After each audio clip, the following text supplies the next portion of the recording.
Satu. Ini.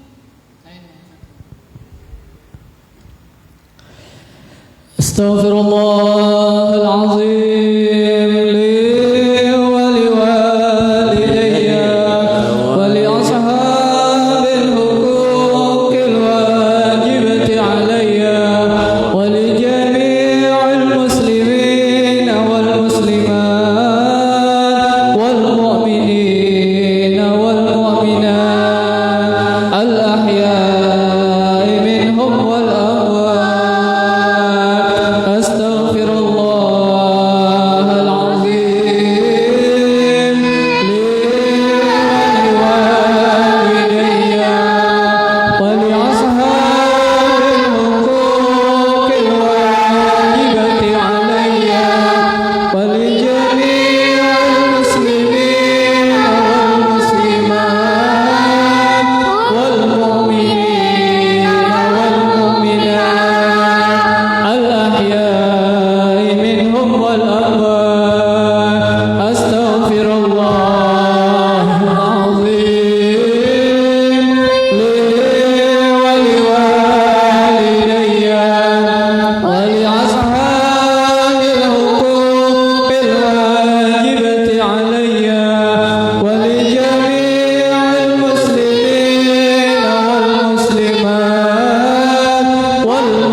الفاتحة إلى هرة سيدنا رسول الله محمد بن عبد الله وأنصار رسول الله والمهاجرين مع رسول الله ثم إلى روي سيدنا المهاجرين إلى الله أحمد بن عيسى ثم إلى روي سيدنا الفقيه المقدم محمد بن علي بن علوي وأصولهم وفروعهم ثم إلى روي الحبيب علي بن محمد الحبسي ووالدنا ووالدهم وأمواتنا وأمواتهم وأموات المسلمين أجمعين وإلى هرة النبي المصطفى. الفاتحة.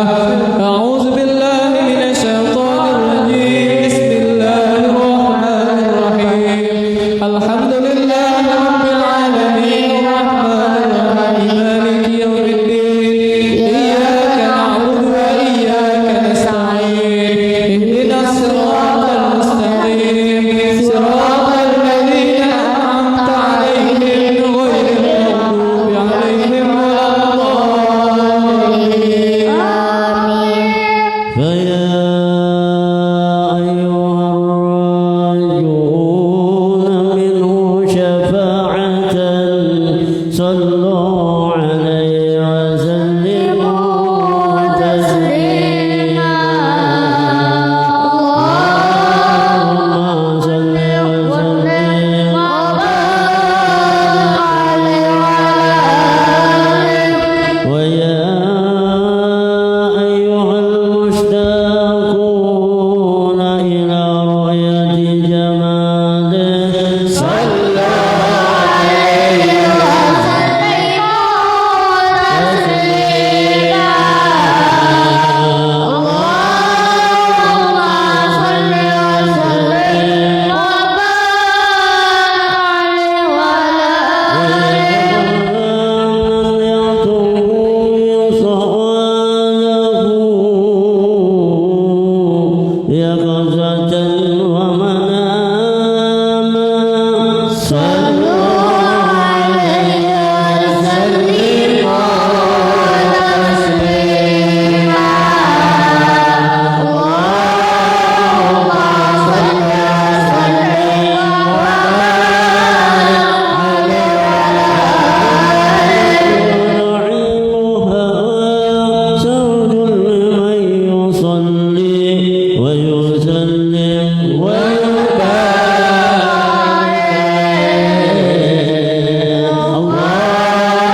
لقد جاءكم رسول من أنفسكم عزيز عليه ما عنتم حريص عليكم بالمؤمنين رؤوف رحيم فإن تولوا فقل حسبي الله لا إله إلا هو عليه توكلت وهو رب العرش العظيم إن الله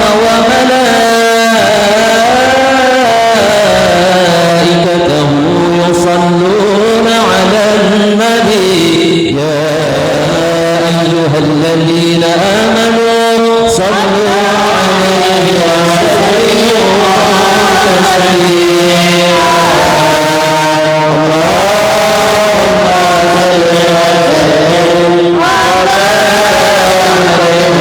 بسم الله الرحمن الرحيم الحمد لله القوي سلطانه الواضح برهانه المبسوط في الوجود كرمه وإحسانه تعالى مجده وعظم شانه خلق الخلق لحكمة وطوى عليها علما وبسط لهم من فائض المنة ما جرت به في أقداره القسمة فأرسل إليهم أشرف خلقه وأجل عبيده رحمة تعلقت إرادته الأزلية بخلق هذا العبد المحبوب فانتشرت آثار شرفه في عوالم الشهادة والغيوب فما أجل هذا المن الذي تكرم به المنان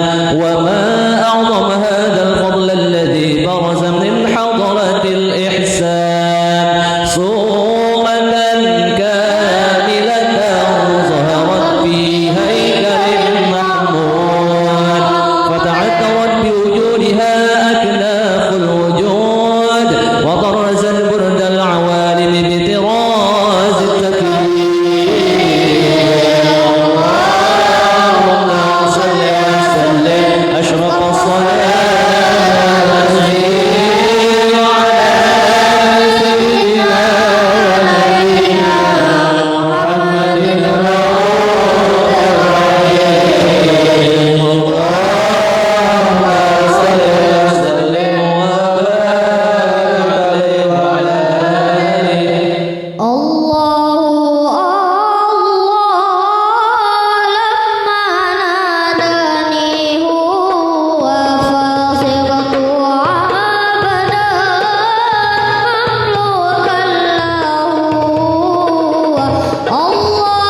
في عالم قدسه الواسع تزليا قضى بانتصار فضله في القريب والساسع وله الحمد الذي لا تنحصر أفراده بتعداد ولا يمل تقرره بكثرة ترداد حيث أفرز من عالم الإمكان صورة هذا الإنسان ويتصرف بوجوده الثقلان وتنتشر أسراره في الأكوان فما من سر اتصل به قلب منيب إلا من سوابغ فضل الله على هذا الحبيب يا من قلب سروره قد توالى بحبيب أما الأنام نوالا جل من صرف الوجود بنور غمر الكون بهجة وجمالا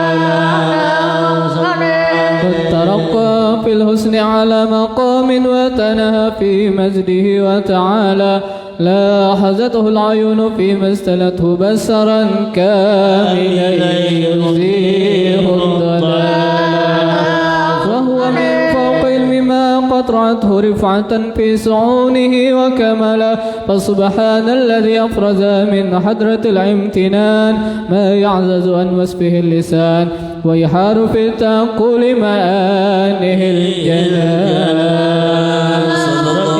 انتصر منه في عالم البطون والزهور ما ملع الوجود الخلق النور فتبارك الله من إله كريم بسرتنا آياته بذكر الحكيم ببسارة لقد جاءكم رسول من أنفسكم عزيز عليه ما عنتم حريص عليكم بالمؤمنين رؤوف رحيم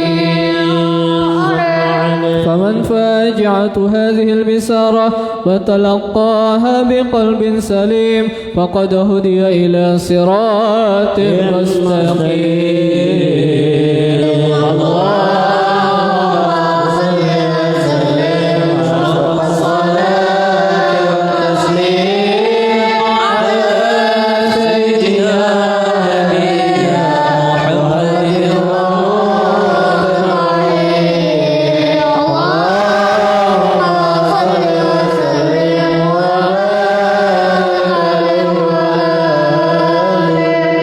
وأشهد أن لا إله إلا الله وحده لا شريك له شهادة يعرب بها اللسان عما تضمنه الجنان من التصديق بها والإذعان صلى الله عليه يثبت بها بالصدور من الإيمان قواعده وتلوه على أهل اليقين من سر ذلك الإذعان والتصديق شواهد صلى الله عليه أن سيدنا محمد العبد الصادق في قوله وفعله والمبلغ عن الله ما أمره بتبليغه لخلقه من فرضه ونفله عبد أرسله الله للعالمين بشيرا ونذيرا فبلغ الرسالة وأدى الأمانة وهدى الله به من الأمة بشرا كثيرا كان في ظلمة الجهل للمستبصرين سراجا وقمرا منيرا فما أعظمها من منة تكرم الله بها على البشر وما أوسعها من نعمة انتشر سرها في البحر والبحر صل وسلم بأجل الصلوات وأجمعها وأزكى التحيات وأوسعها على هذا العبد الذي وفى بحق العبودية وبرز فيها في خلعة الكمال وقام بحق الربوبية في موازن الخدمة لله وأقبل عليه غاية تصل بها روح صل عليه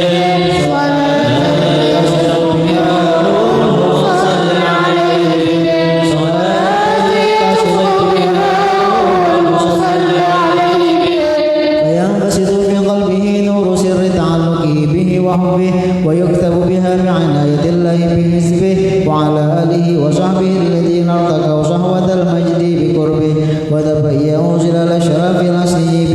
وجوده وحبه ما ترى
بسرور وابتهاج بقرب ظهور إشراق هذا السراج والعيون متشوفة إلى بروزه متشوقة إلى التقاط جواهر كنوزه صلى الله عليه. دابة لقريش نطقت بفصيح العبارة معلنة بكمال البشارة وما من حامل حملت في ذلك العام إلا أتت في حملها بغلام من بركات والسعادة هذا الإمام صلى الله عليه. ولم تنزل الأرض والسماوات متضمخة بإطر الفرح بملاقاة أشرف البريات وبروزه من عالم الخفاء إلى عالم الزهور بعد تنقله في البطون والزهور فأنزل الله في الوجود بهجة التكريم وبسط في العالم الكبير مائدة التشريف والتعظيم ببروز البشر الكريم. اللهم صل وسلم أشرف الصلاة والتسليم على سيدنا ونبينا محمد الرؤوف الرحيم. اللهم صل وسلم وبارك عليه وعلى آله. فحين قرب وضعت هذا الحبيب سألت السماوات والأرضون ومن فيهن بالترحيب فأمطار الجود الإلهي على أهل الوجود تثج وألسنة الملائكة بالتبشير للعالمين تعج. سبحان الله الحمد لله لا إله إلا الله والله سبحان الله والحمد لله ولا إله إلا الله والله أكبر. سبحان الله والحمد لله ولا إله إلا الله والله أكبر. والقدرة كشفت كنع هذا المستور ليبرز نوره صلى الله عليه وسلم كاملا في عالم الزهور نورا فاق كل نور. صلى الله عليه حكمه على من أتم الله عليه النعمة من خواص الأمة أن يحضر عند وضعه أمة تانسا لجنابها المسعود ومشاركة لها في هذا السماء بتوفيق الله سيدة مريم وسيدة آسيا ومعهما من الحور العين من قسم الله له من الشرف بالقسمة الوافية فأتى الوقت الذي رتب الله على حضوره وجود هذا المولود فانفلق صبح الكمال من النور عن عمود وبدا الحامد المحمود مذعنا لله التعظيم والسجود.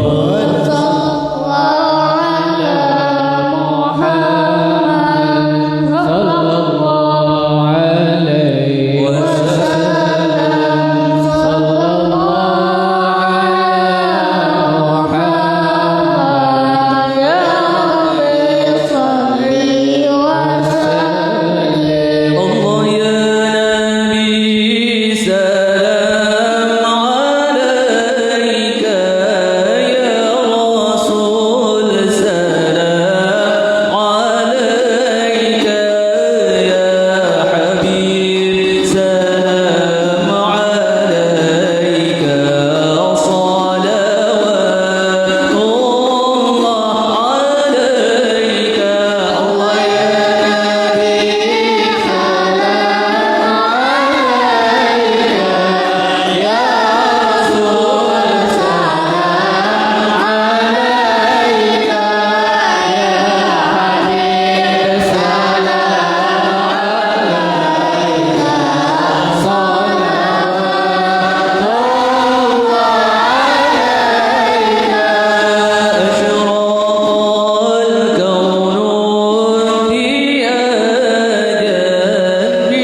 المصطفى صلى الله عليه وسلم من محاسن الأحلام بما تليق عن كتابته بطون الأوراق. كان صلى الله عليه وسلم أحسن الناس خلقا وخلقا وأولهم إلى مكارم الأخلاق سبقا وأوسعهم بالمؤمنين حلما ورفقا بل رعوفا لا يقول ولا يفعل إلا معروفا له الخلق السهل واللفظ المحتوي على المعنى الجذر إذا داه المسكين عذابه إجابة معزلا وهو الشفيق الرحيم باليتيم والأرملة وله مصولة أخلاق الحبة الكوية التي ترتعد منها فرائس الأقوياء من البرية ومن نصر به تعطرت الطرق والمنازل وبعرف ذكره تطيبت المجالس والمحافل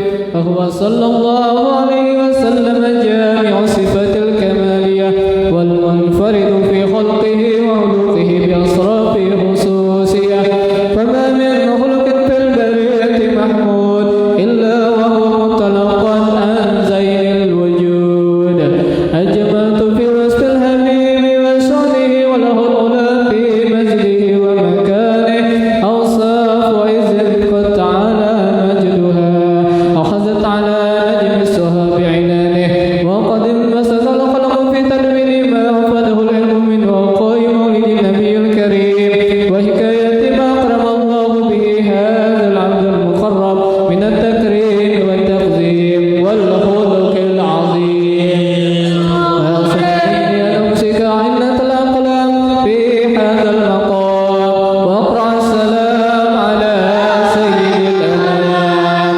السلام عليك أيها النبي ورحمة الله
لله رب العالمين. اللهم صل وسلم على سيدنا محمد وعلى آله وصحبه أجمعين. ولما أغضب الفكر من درار الأصواف المحمدية عقودا توجهت إلى الله متوسلا بسيدي وحبيبي محمد صلى الله عليه وسلم أن يجعل السعي فيه مشهورا وفعلي فيه محمودا، وأن يكتب عملي في العمل المقبولة وتوجهي في التوجه الخالصة والصلات الموصولة. اللهم يا من إليه توجه الآمال فتعود ظافرة، وعلى باب عزته تحط الرحال فتغشاها منه الفيوضات الغامرة.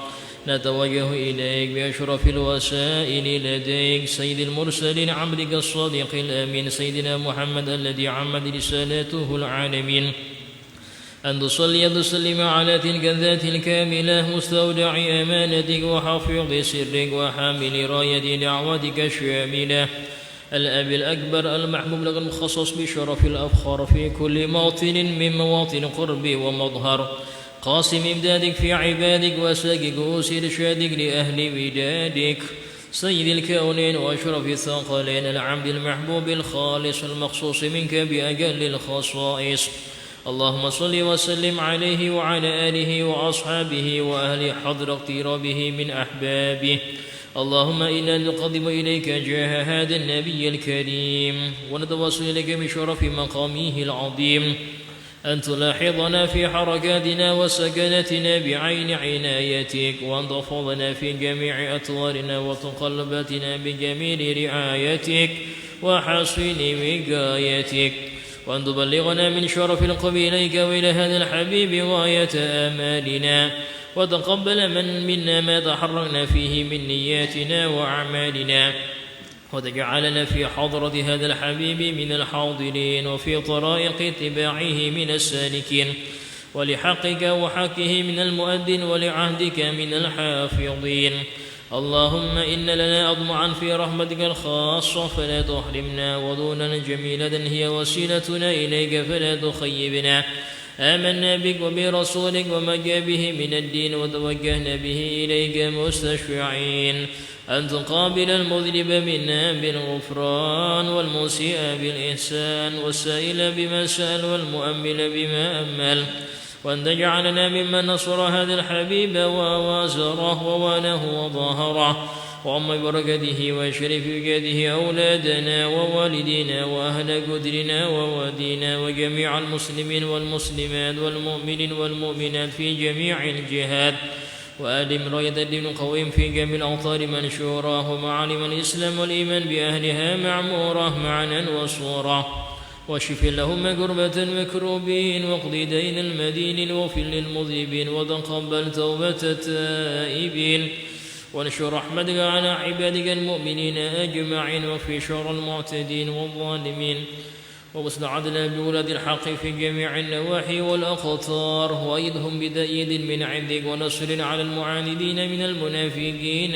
والكفار، واجعلنا يا رب في الحصن الحصين من جميع البلايا، واجعلنا يا رب في الحصن الحصين من جميع البلايا، واجعلنا يا رب في الحصن الحصين من جميع البلايا، وفي الحرز المكين من الظلم والخطايا، وألمنا في العمل بطاعتك وصل في خدمتك قائمين، وإذا توفيتنا فتوفنا مسلمين مؤمنين، واختم لنا منك بخير أجمعين.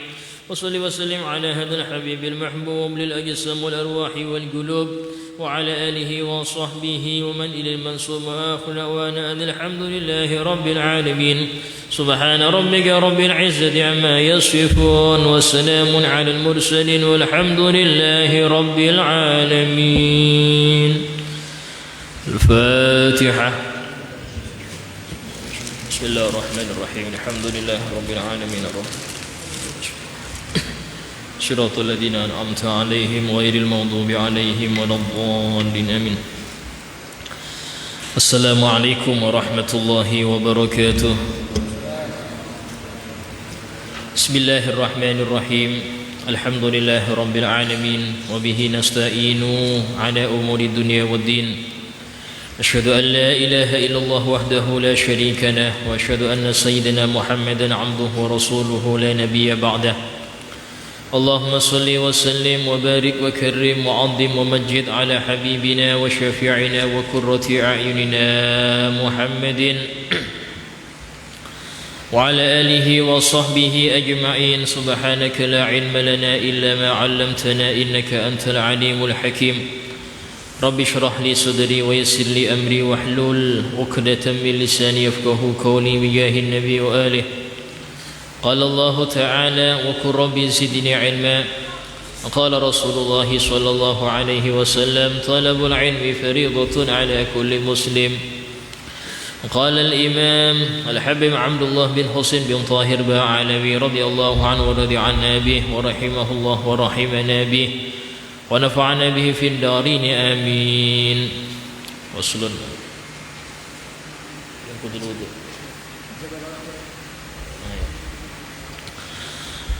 Faslun wa yunkidul wudu, hal-hal yang membatalkan wudu sampai yang terakhir ya. Wa zawalul aqli, dan hilangnya akal. Hilang akal macam-macam, ada mabuk, ada pingsan, ada koma ya. Ada tidur, ada juga istilam. Istilam ini istilah keadaan yang didapat seorang wali ketika sudah fana. Jadi wali itu ada kalanya fana. Fana itu dia nggak merasa ada dirinya, apalagi orang lain. Dia cuma memandang Allah Ta'ala. Nah, makom fana ini apakah membatalkan wudu apa enggak? Sini ulama hilaf. Tapi yang jelas makom fana itu untuk mereka gugur kewajiban, sama seperti orang yang pingsan atau tidur. Hanya saja mereka dalam keadaan irtibat billahi ta'ala, itu sudah nyambung kepada Allah, sehingga la yahis bima haulah, tidak merasa dengan sekitarnya. Yang biasanya seperti itu terjadi ucapan-ucapan yang dohirnya tampaknya kufur tapi tidak ya. Seperti Imam Ibn Farid, Umar bin Farid, termasuk wali sufi di masanya. Beliau sudah makom fana, beliau mengucapkan subhani subhani, maha suci aku, maha suci aku. Ini kalau orang dohir kufur udah, subhanallah kok mau subhani, harusnya maha suci Allah. Dia dikirnya subhani subhani. Ya, seperti ini nggak bisa kita hukumin, nggak bisa, karena mereka makom fana. Nah, yang seperti itu membatalkan wudu menurut sebagian ulama. La naumu qa'idin, tidak batal tidurnya orang yang duduk, mumakkinin mak'adah, yang menancapkan lubang duburnya, yaitu nancep ya. Ketika tidur, dimulai tidur dia seperti itu, bangunnya juga seperti itu. Kenapa demikian? Dalam sebuah hadis Rasul bersabda, al-ainan wika usah. Jadi dua mata itu adalah penjaganya jalan belakang. Kedua mata itu penjaganya jalan belakang. Itulah orang kalau terjaga, dia bisa menahan buang angin. Kenapa? Terjaga. Oh, ini posisinya lagi rame ini, tidak enak. Cari tempat yang jauh dulu baru dikeluarkan. Dia sadar. Tapi kalau penjaganya tidur, dua matanya tidur, maka seperti rem yang belum keluar masuk, tidak paham dia. Dari sinilah mengapa orang yang tidur batal wudu. Tidur kenapa? Karena memang nggak terasa yang keluar ini bisa ditahan apa enggak, dia nggak terasa. Wa idza namatil ainan istadlaqal wika, kata Rasul. Dan kalau mata itu tertutup, terpejam, maka penjaganya ya nggak ada. Akhirnya yang keluar pun nggak terasa. Dari sini Nabi kita Muhammad sallallahu alaihi wasallam, tidurnya beliau nggak batal wudu. Bahkan sampai maaf mendengkur pun Nabi nggak batal. Kenapa? Karena dalam suatu hari pernah Siti Aisyah melihat Nabi SAW kecapean tidur. Kemudian ketika adzan beliau bangun langsung sholat qobliyah. Maka Siti Aisyah mengatakan, ya Rasulullah, bukankah engkau sebelum ini tidur? Maka beliau bersabda, ya Aisyah, tanamu aynaya wala yanamu qalbi. Kedua mataku itu tidur, tapi hatiku enggak tidur, dzikir terus. Mataku pejam tapi aku dzikir, sadar. Dari sini bahwasanya Nabi kita Muhammad SAW itu walaupun tidur tapi terjaga. Kita terjaga tapi tidur, ini bedanya. Kitanya terjaga tapi tidur, enggak sadar. Nah, kalau alasannya tidur itu batal dikarenakan penjaga jalan belakang itu enggak ada, otomatis kalau penjaganya tidur seumpama, tapi digembok Ustaz, ya aman aja. Gembok ini maksudnya apa? Yaitu ketika jalan belakang menancap. Tidur Anda tapi menancap jalan belakang, plek. Anda posisi tidur seperti itu, bangun juga seperti itu, maka enggak batal wudhu Anda. Kenapa? Enggak ada yang kabur, sudah gembok sudah. Nah, tidur yang model itu hanya sila. Yang saya tahu, mobil yang bisa menancapkan jalan belakang secara sepenuhnya itu cuman sila. Duduk dengan kaki selonjor, buka dari arah depan. Duduk tahiyat awal, apalagi. Duduk tahiyat akhir, dari samping dia kena. Duduk jongkok, ya jelas sudah nggak ada yang nempel itu. Yang menempel ini hanya duduk sila. Ya. Jadi seorang ketika tidur dalam keadaan sila dan bangunnya juga dalam keadaan sila, itu tidak batal wudunya. Dengan syarat kepala jangan ke bawah. Ke bawah dari belakang tembus dia. Ya. Atau Ustaz, saya tidurnya pertama sila Ustaz, bangun-bangun terlentang, ya sudah batal seperti itu. Bangunnya posisinya sama, tidak berubah. Ya. Nah, walaupun dalam syarat kitab yang lain disebutkan orangnya ini juga dilihat nggak terlalu kurus. Kalau terlalu kurus itu duduk di atas tulang dia, sehingga jalan belakang naik, tulangnya nempel, plek. Jalan belakang agak naik sehingga bisa keluar karena nggak nempel. Atau terlalu gemuk, obesitas, sehingga lemaknya itu yang ganjal ya. Jalan belakang nggak nempel karena terjanggal dengan lemak yang banyak tadi. Kalau terlalu kurus tulangnya yang mengganjal, kalau terlalu gemuk lemaknya yang ganjal. Sehingga yang sedang. Nah, sedang ini berapa Ustaz? Tidak tahu juga itu sedangnya. Ya normalnya lah, ya, normalnya. Nah, yang seperti itu tidak batal. Kemudian selain daripada yang disebutkan ini, ya, itu tidak batal wudhu. Jadi kemarin kita bahas sesuatu yang keluar dari dua jalan, kemudian menyentuh jalan depan, jalan belakang dengan telapak tangan, bersentuhan kulit dengan perempuan yang bukan mahram. Telah kita jelaskan bukan mahram itu berapa. Kemudian tidur, ya, hilang akal dengan sebab tidur atau yang lainnya. Selain empat ini nggak batal wudhu. Contoh, terkena najis nggak batal wudhu, cukup hilangkan najisnya. Atau kalau itu pakaian maka ganti pakaian Anda, langsung sholat, nggak perlu ngulang lagi.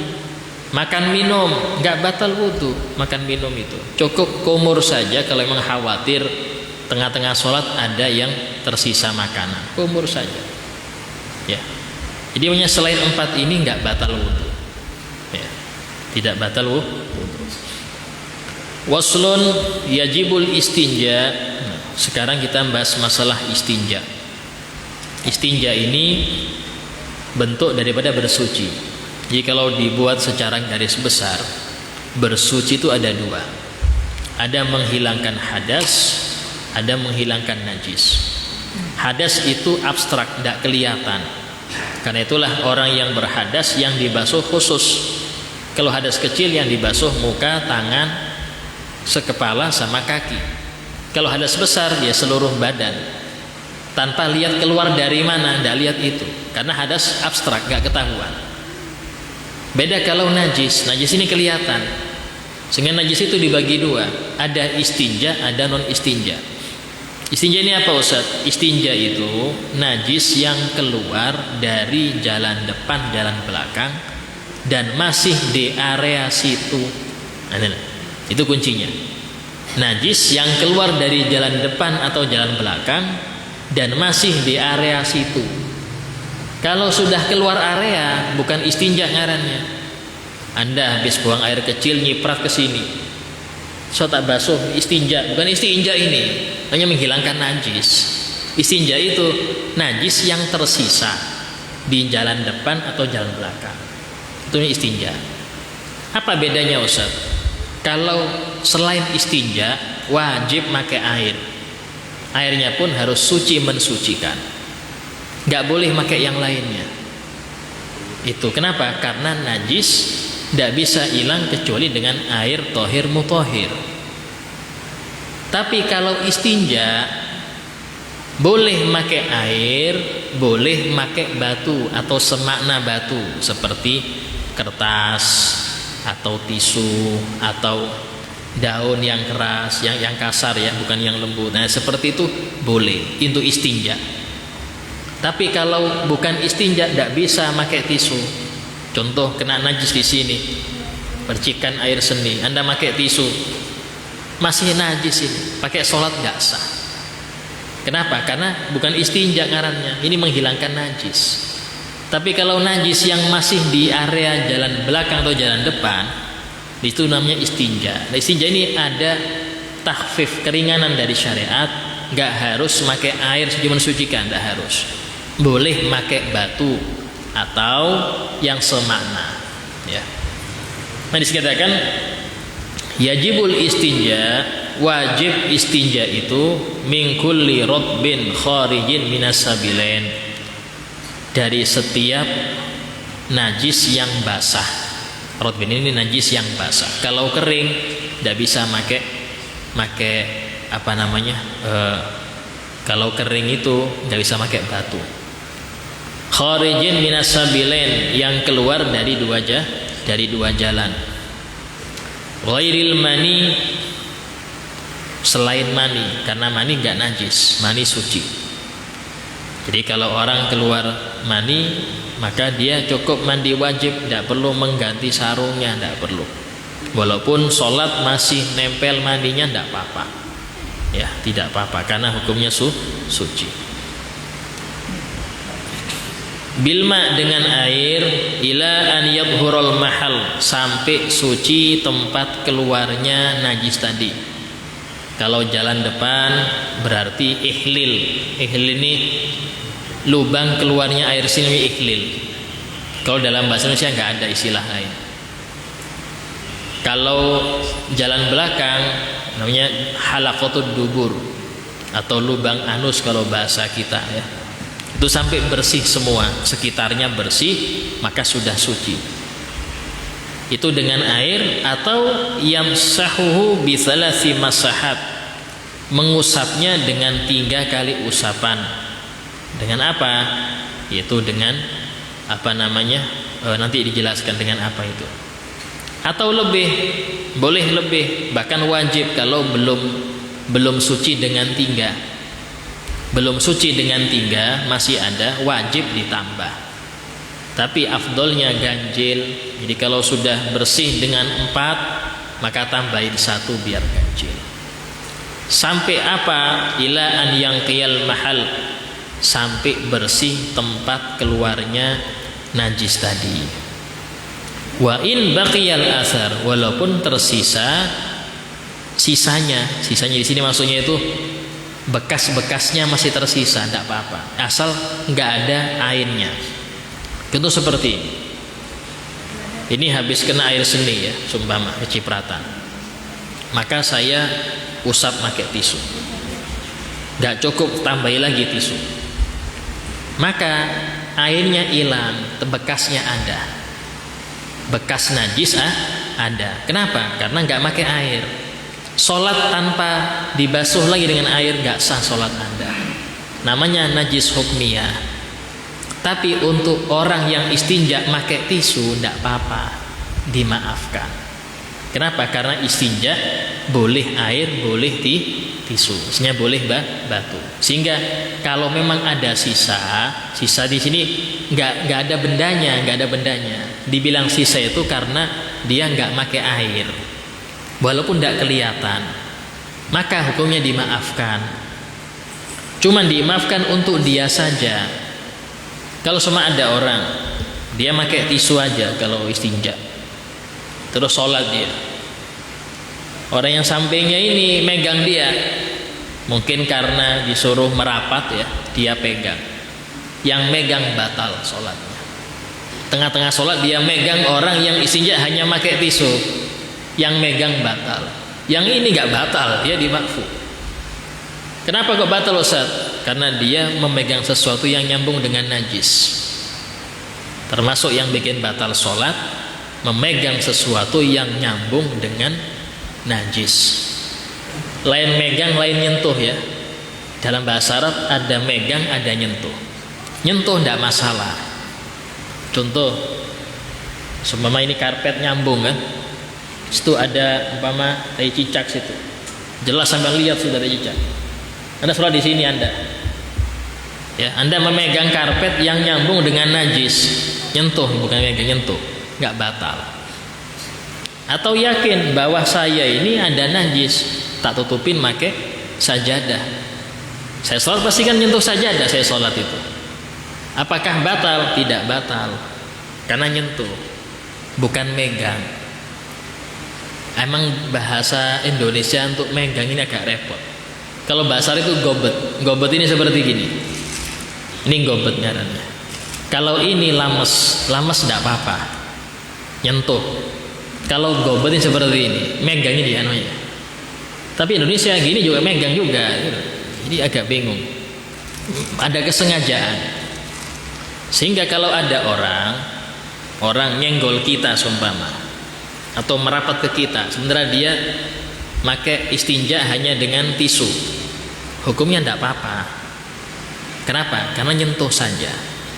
Tapi kalau saya pegang dia untuk merapatkan soft, saya batal, dia enggak. Saya batal, dia enggak. Sama hukumnya orang yang belum sunat, ya, anak yang belum sunat. Anda megang dia, Anda gobet, Anda batal. Dia enggak batal, Anda yang batal. Kenapa? Megang sesuatu yang nyambung dengan najis. Apa najisnya? Yang di kulupnya itu belum habis. Kalau dia sunat bersih, maksudnya dia enggak sunat. Nah, itu yang menjadikan batal di situ. Kalau hanya bersentuhan enggak batal. Tapi kalau megang batal. Ini perbedaan ya. Sama dengan anak kecil yang pakai popok. Ya, anak kecil yang pakai popok. Ini sering kadang-kadang anak kecil itu gelantungan sama kita, padahal dia pakai popok. Masih najis ya. Nah, itu hukumnya kayak apa? Ya kalau Anda gobet batal. Anda gendong dia berpopok, gendong ya batal. Tapi kalau dia gelandutan sama kita, dia pegangan kaki kita sholat, tidak masalah. Karena kita nggak megang, dia nyentuh saja. Dia nyentuh kita, tidak masalah. Ini berarti agak tipis, tapi banyak orang meleset di sini kadang-kadang ya. Nah, kemudian kembali kepada pembahasan istinja. Dengan apa menghilangkannya? Biqali'in tahir. Qali' yaitu dengan benda yang qali'. Qali' ini bisa mencongkel. Mencongkel di sini berarti apa? Bukan plastik, bukan kresek. Pasti kan nggak bisa Pak untuk apa namanya? Untuk nyongkel kan nggak bisa dia. Beda kalau tisu, walaupun halus dia bisa untuk menghilangkan. Tapi kalau plastik sampai gini-gini kan tetap aja dia. Plastik kresek itu nggak bisa dia nyongkel. Kalau ini artinya bukan nyongkel paku itu, bukan ya. Isinya bisa ngambil najis. Plastik, kresek tidak bisa ngambil najis. Tapi kalau tisu atau batu atau kertas, bisa dia nyongkel najis, bisa. Yang kedua, tohir, harus suci. Jadi alat yang dipakai untuk istinja itu yang pertama bisa dimencongkel, kedua dia suci. Yang ketiga, jamid, harus benda padat. Kalau benda cair nggak boleh. Bukan air ya, bukan air, tapi benda cair. Yaitu apa? Selain air. Contoh, maaf, istinja pakai soda semua, pakai sprit, nggak nemu aqua pakai sprit, itu nggak suci, tambah lebar dia punya najis. Sama dengan kalau ada sini ada najis, tak siram aja pakai air teh, ya tambah lebar najisnya, karena air teh itu nggak mensucikan. Dia suci tapi nggak mensucikan, sehingga lebarannya teh yaitu najis semua. Nah, caranya harus pakai air mensucikan, selesai, kelar, hilang. Jadi jangan dianggap semua air bisa menghilangkan najis, tidak. Kadang orang beranggapan seperti itu, kadang disiram air sabun lah, air ini tetap najisnya nggak hilang dan nggak sah sholatnya kalau masih pakai itu. Kemudian yang keempat, ghairi muhtaram, bukan sesuatu yang terhormat. Yaitu seperti apa? Contoh, kertas isinya hadis, nggak boleh pakai istinja. Kertas isinya ilmu, nggak boleh. Atau pakai makanan, ya, pakai roti istinja, ini repot, tidak bisa. Walaupun makanan jin, apa? Tulang. Dalam disebutkan dalam hadis, Allah Ta'ala mengembalikan daging pada tulang yang sudah bersih, sudah nggak ada apa-apanya, dikembalikan dagingnya untuk makanan jin. Jadi sehingga istinja pakai tulang itu nggak sah, ya, nggak sah. Nah, kenapa? Dia makanan jin. Min ghairi intiqalin, tanpa berpindah itu najis. Maksudnya apa? Masih di posisi jalan keluar. Kalau berpindah dari jalan keluar, maka wajib air, nggak boleh lagi pakai tisu. Contoh, ini perlu dicontoh ini biar jelas. Ya, walaupun ini urusan istinja ya. Seumpama dalam ini nah, pas di lubangnya ini najisnya masih nyambung, ya, masih nyambung. Walaupun masih di area saya pakai istilah aja ya, area helm. Helm ini yang tampak ketika disunat tuh helm ngarannya. Di area helm tapi masih nyambung dari tempat keluarnya, boleh pakai tisu. Tapi kalau sudah terputus dari tempat keluarnya ini, ya, walaupun masih di area helm, wajib air, nggak boleh tisu lagi. Wah, ribet juga Ustaz. Ya sudah, pakai air aja, nggak ribet. Ini kalau umpama di tempat yang jarang air, ya. Wa qabla jafaf, dan sebelum kering. Kalau kelamaan sampai kering kotorannya, maaf, maka nggak bisa lagi pakai tisu atau batu, harus pakai air. Kenapa? Karena kering, nggak bisa dicongkel, sudah kering, ya. Nah itu. Jadi itu masalah istinja. Kesimpulannya, istinja ini menghilangkan najis yang keluar dari dua jalan dan masih di area dua jalan, sehingga boleh pakai air, boleh pakai batu. Kalau pakai air maka nggak ada masalah, istilahnya sama seperti najis yang lain. Nah, kalau pakai batu saja, di sini ada syaratnya. Yang pertama, harus 3 batu, 3 tisu itu minimal. Walaupun dengan 1 tisu sudah bersih, wajib tambahi 2, minimal 3. Ya. Terus syaratnya benda yang boleh dipakai itu apa? Ada 4. Pertama, benda padat, nggak boleh cair. Yang kedua, dia bisa mencongkel, bukan halus seperti kresek atau plastik. Yang ketiga, dia suci, ya, bukan kotoran yang keras terus dibuat istinja, nggak boleh juga karena najis. Terus yang keempat, dia bukan benda yang terhormat, bukan makanan, bukan yang ada tulisan ilmunya atau ayatnya, naudzubillah. Nah, kalau sudah 4 terkumpul, maka sah dia istinja pakai itu. Yang paling afdol mengumpulkan antara air dan tisu, paling afdol itu. Bahkan Allah Ta'ala ketika menyebutkan orang-orang Kuba, beliau, Allah berfirman, fihi rijalun yuhibbuna an yatatahharu. Di masjid Kuba itu terdapat orang-orang yang senang bersuci. Wallahu yuhibbul mutahhirin. Allah mencintai orang-orang yang senang bersuci. Dan di zaman itu semuanya bersuci karena wajib. Tapi mengapa Allah hanya memuji yang di masjid Kuba? Ketika ditanya oleh Rasulullah, ya ma'syara ahli Kuba, sesungguhnya Allah menurunkan ayat untuk kalian yang enggak ada pada kami. Apa sebabnya? Kata mereka, ya Rasulullah, ketika kami buang air, kami pasti menggunakan batu dulu baru air. Nah, itu yang membuat kalian dipuji oleh Allah. Sehingga kalau memang di toilet itu ada air, ada tisu, sesekali pakai itu tisu dulu baru pakai air. Sedangkan kita enggak, habis istinja baru tisu untuk bersihkan tangan. Nah, tisu itu gunakan untuk sebelum air, ya. Tisu dulu 3 tisu baru pakai air agar dapat pahala besar, ya, sesuai dengan ahlu Kuba mengamalkannya. Nah, kemudian waslun wa min syurutis shalah. Insyaallah kita lanjutkan salat yang akan datang, ya. Sebelum ada pertanyaan, ada pertanyaan titipan, ya. Titipan, bagaimana hukumnya kalau ada orang tua dia tidak meninggalkan warisan untuk anak-anaknya.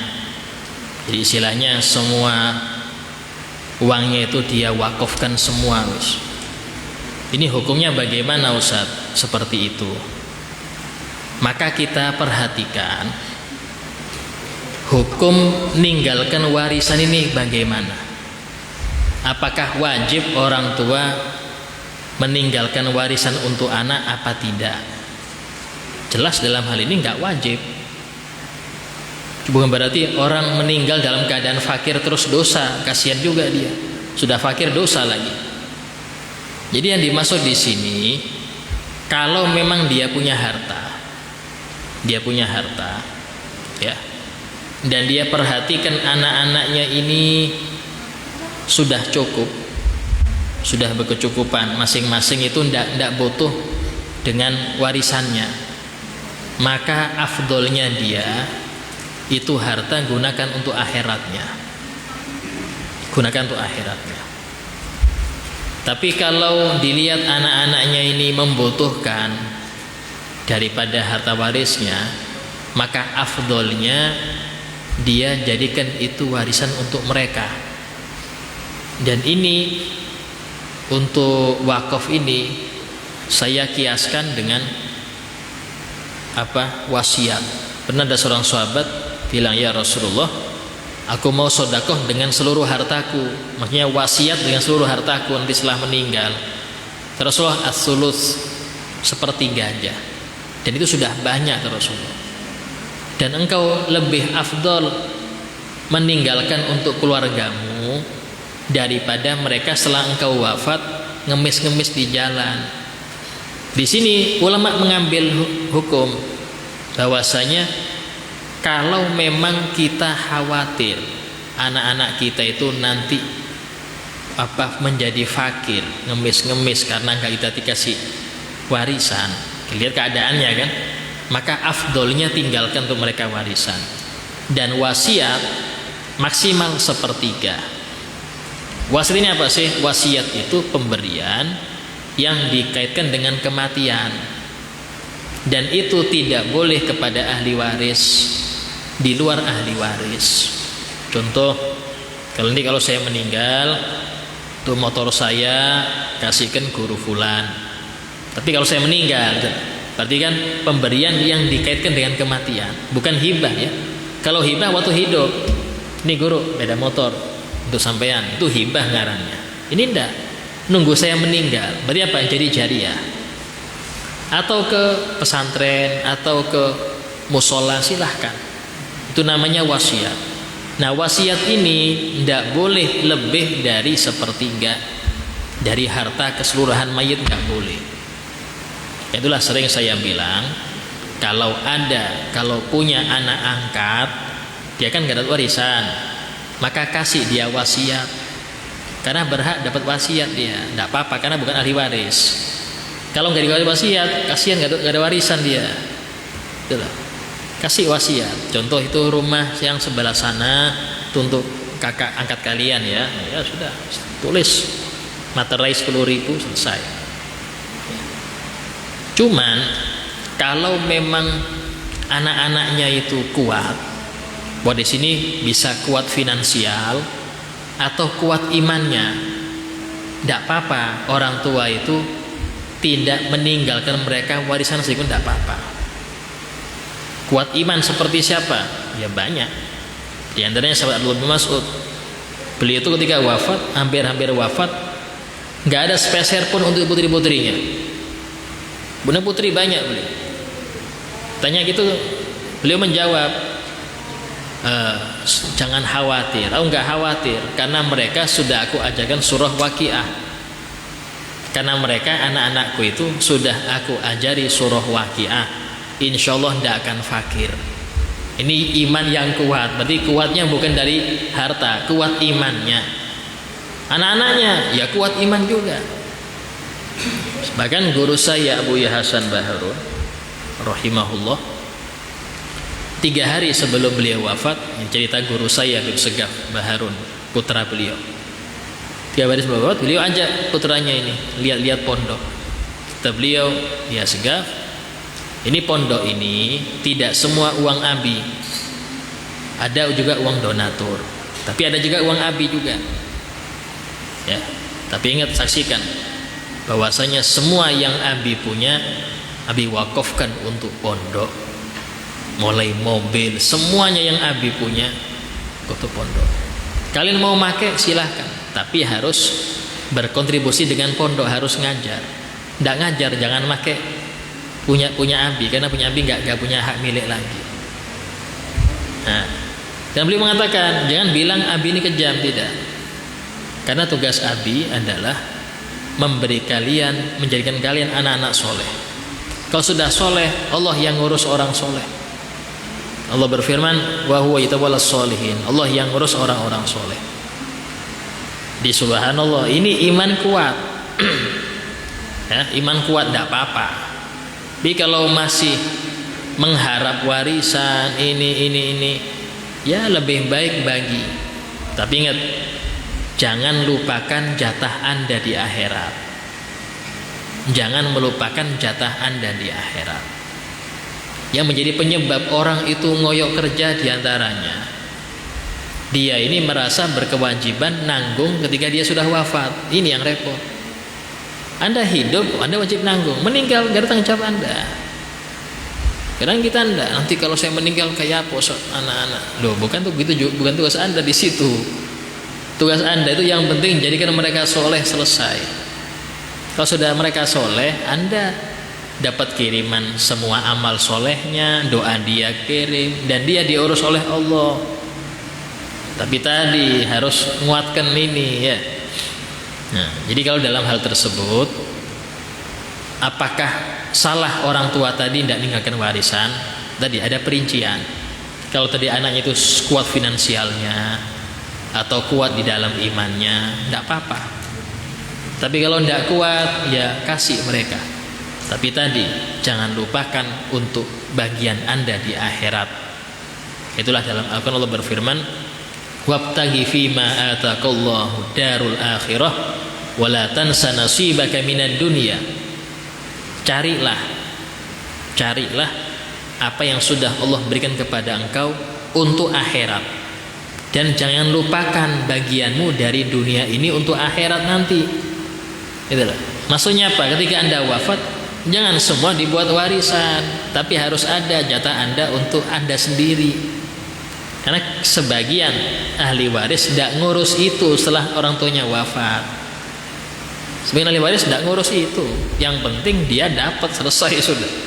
Bahkan utangnya orang tua pun kadang nggak dibayar. Ini yang repot lagi. Orang tua utang nggak dibayar, tapi warisnya diambil semua. Kasihan. Ini kenapa? Kesalahannya satu, itu orang tua tidak ngasih ilmu agama. Coba dikasih, tenang dia, tidak akan rebutan anak urusan warisan ya. Nah, pertanyaan lain. Assalamualaikum. Setelah selesai sholat maghrib, ada pembacaan di masjid atau di musola.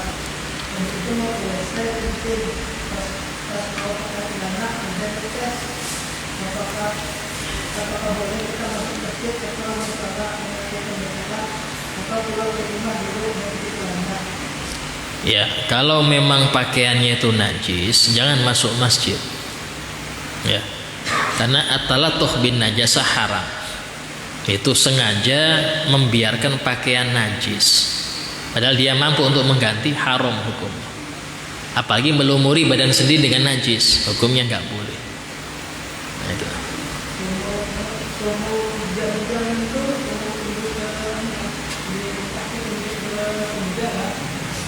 Nah, ini kurang tahu kita kalau semua sama. Kalau dalam hadis memang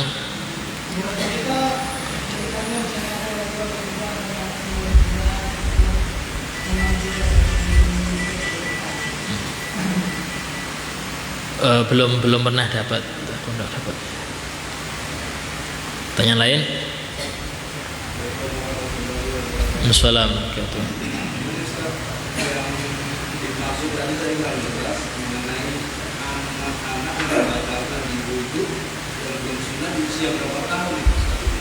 Iya. Untuk anak yang kita pegang ketika sholat ya, itu dari awal.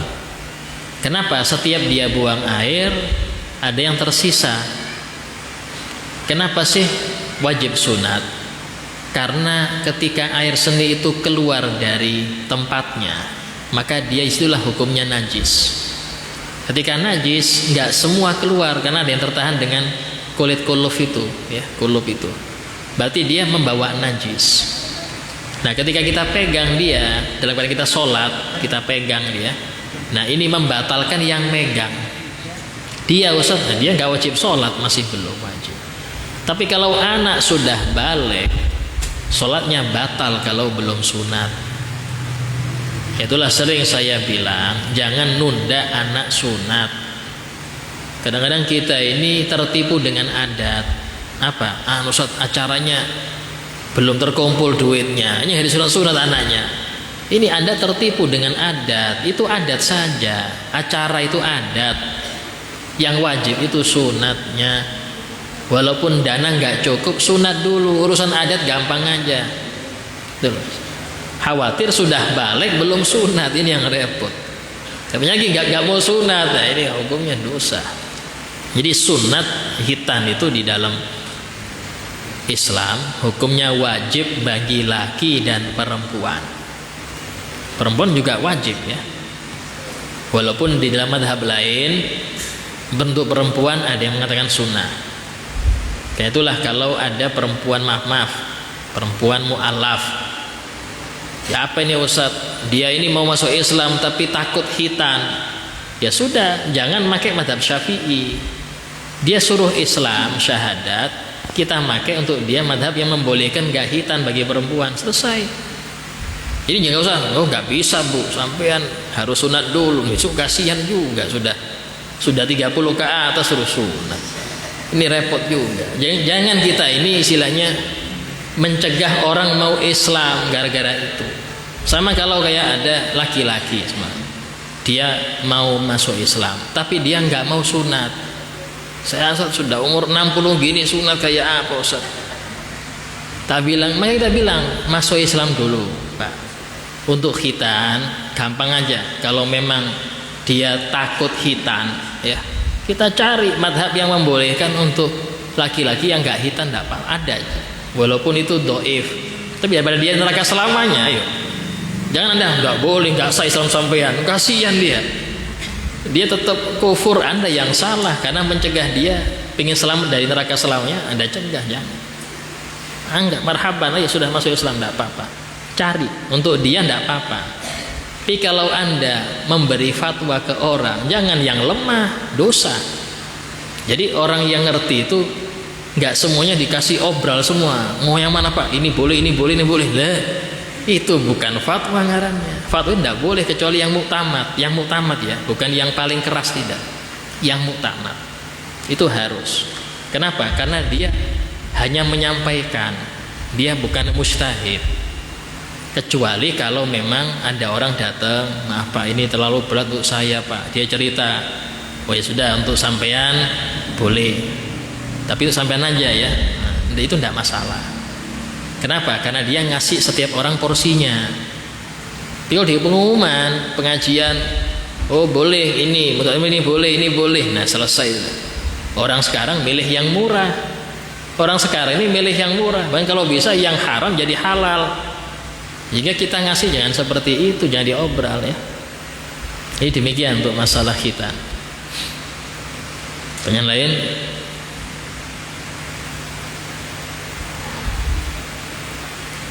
Nah, alhamdulillah. Insyaallah kita bahas kelanjutan daripada Sulumut Taufik. Semoga Allah Ta'ala memberkahi perkumpulan kita, beri kita mahabbah qawiyah di Nabi SAW, dan kita mahbubin wal mandurin ala bijahi khairil bariyah Sayyidina Muhammad SAW wa dzurriyyah. Al-Fatihah. Bismillahirrahmanirrahim. Alhamdulillahirrahmanirrahim. Maliki yaumiddin.